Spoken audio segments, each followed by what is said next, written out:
Bonjour à toutes et à tous. En cette période de repos un peu forcée, je vous propose de vous montrer que l'on peut quand même pratiquer notre activité favorite qui est l'escalade, et ceci au travers d'une petite série de vidéos sur les différents types de nœuds et manips de cordes nécessaires pour pouvoir se lancer en falaise, un peu comme sur les petites vignettes.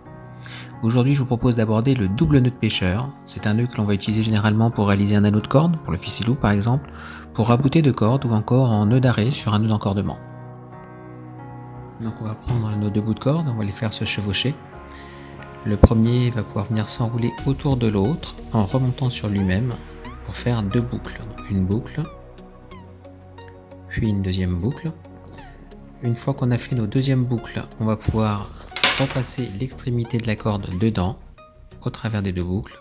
En serrant, on a notre premier nœud de pêcheur qui vient donc prendre prisonnier l'autre brin de corde. Ici, il faut toujours penser à garder au moins 5 à 8 cm de marge sur le côté, on en a un petit peu plus, c'est pas bien grave.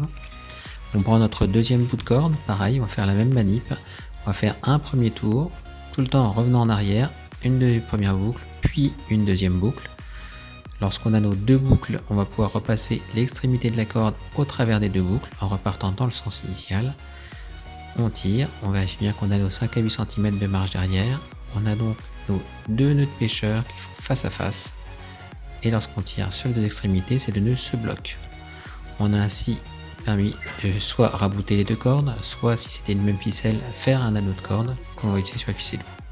Je vous propose maintenant de suivre ces étapes au détail, vu sur plan. On passe en dessous, première boucle. On va faire la deuxième boucle en remontant par-dessus. Deuxième boucle qui passe par-dessous la corde. On a donc deux boucles, 1 et 2. On passe au travers. Et on serre, et on a notre premier nœud de pêcheur. On réajuste nos deux brins pour avoir suffisamment sur le deuxième brin. Voilà, on va faire la même manip. On va commencer par prendre la corde, elle va s'enrouler. Première boucle. On fait la deuxième boucle en passant encore par en dessous. On a nos deux boucles, on termine bien le tour, on passe au travers. Et on a nos deux nœuds de pêcheur qui sont faits face à face. On tire et voilà, à vous de jouer.